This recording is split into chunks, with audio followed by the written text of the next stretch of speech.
আসসালামু আলাইকুম সম্মানিত ভাই ও বোনেরা, কেমন আছেন সবাই? আশা করি যে যেখানে আছেন অনেক বেশি ভালো আছেন, সুস্থ আছেন। সবাইকে ওয়েলকাম জানাচ্ছি নতুন আরেকটি সহজ রেসিপি দেখার জন্য। আশা করি আমার আজকের রেসিপিটি আপনাদের কাছে অনেক বেশি ভালো লাগবে। আর এই রেসিপিটি তৈরি করার জন্য এখানে দিয়ে দিচ্ছি 2 কাপ পরিমাণ ময়দা, আর দিয়ে দিচ্ছি 1 চা চামচ ইস্ট, হাফ চা চামচ বেকিং পাউডার, 4 টেবিল স্পুনের মতো চিনি, স্বাদ মতো লবণ। অবশ্যই যারা চিনিটা পছন্দ করেন না তারা স্কিপ করতে পারেন, আর যারা কম মিষ্টি পছন্দ করেন আপনাদের পছন্দ মতো চিনিটা দিতে পারেন। এখানে দিয়ে দিচ্ছি 1/4 কাপের মতো রান্নার অয়েল। এখন এগুলোকে একটু হ্যান্ড উইচের সাহায্যে ভালোভাবে মিক্স করে নিচ্ছি শুকনো এভিডেন্সগুলো। এটা চাইলে আপনারা হাত দিয়েও করতে পারেন, আমি অবশ্যই হাত দিয়ে করে দেখাচ্ছি। খুব ভালোভাবে মিক্স করে নেবেন আলতোভাবে। মিক্স করা হয়ে গেলে এখানে আমি দিয়ে দিচ্ছি 1 কাপ পরিমাণ কুসুম গরম দুধ। কুসুম গরম দুধটা দিয়ে ডোটা তৈরি করার চেষ্টা করবেন। যদি দুধ না থাকে এখানে কুসুম গরম পানি দিয়েও তৈরি করতে পারেন, তবে দুধটা দিয়ে তৈরি করলে এটা খেতে অনেক বেশি মজার হয়, যেহেতু দুধ মিল্ক ব্রেড। আর 2 কাপ ময়দার মধ্যে আমার একদম পাকা 1 কাপ দুধ লেগেছে সফট একটা ডো তৈরি করতে। হাতটা একটু ধুয়ে এসে আমি হাতের মধ্যে তেল মাখিয়ে ডোটাকে আরেকটু মথে নিচ্ছি।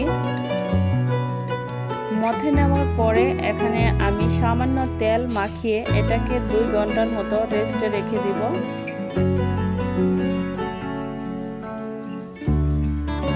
2 ঘন্টার মতো আমি এটাকে রেস্টে রেখে দেব। 2 ঘন্টা পরে চলে আসলাম, দেখতেই পাচ্ছেন ডোটা ফুলে ডাবল হয়ে গিয়েছে।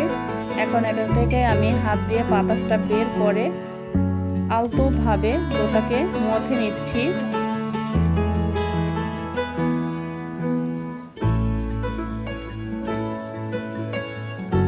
মথা হয়ে গেলে এখানে আমি বেলে নিব সামান্য ময়দা ছিটিয়ে।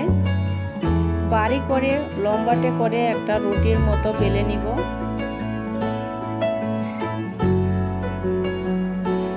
আপনারা দেখেই বুঝতে পারছেন কতটা ইজিভাবে আজকে আমি এই ব্রেডটা তৈরি করে আপনাদের দেখালাম। আর যারা আমার চ্যানেলে নতুন তারা অবশ্যই আমার ভিডিওগুলো যদি আপনাদের কাছে ভালো লাগে তাহলে অবশ্যই আমার এই চ্যানেলটাকে সাবস্ক্রাইব করে রাখবেন। আর রুটিটা লম্বা করে বেলে আমি দেখতে পাচ্ছেন রোলের মতো করে নিচ্ছি।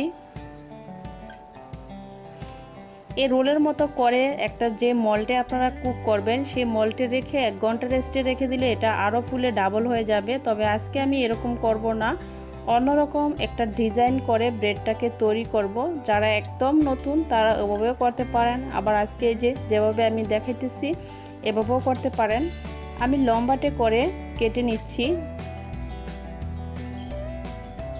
এখানে বেশিটুকুই আমি লম্বা করে কেটে নিচ্ছি, আর অল্প একটু বাকি রাখবো। রোলের মতো শেপ দিয়ে করে নিব। খুব ইজি, আপনাদের পছন্দ মতো যে কোনো ডিজাইন আপনারা করতে পারেন। এখন এটাও আমি সেই রোলের মতো শেপ দিয়ে নিচ্ছি, যেভাবে আমরা রোল তৈরি করি। জাস্ট এভাবে করলে জাস্ট একটা ডিজাইন হবে, কিন্তু স্বাদের কোনো ত্রুটি হবে না, একই হবে স্বাদ।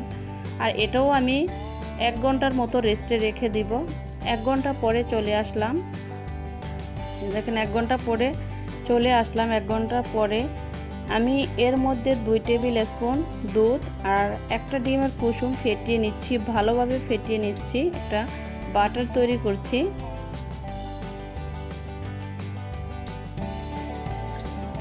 এখন আমি এই ব্রেডের মধ্যে আমি একটা অয়েল ব্রাশ দিয়ে বাটারটাকে ডিমের কুসুম আর যে দুধটা মিক্স করে একটা বাটার তৈরি করছি সেটা ব্রেডের মধ্যে লাগিয়ে দিচ্ছি ভালোভাবে।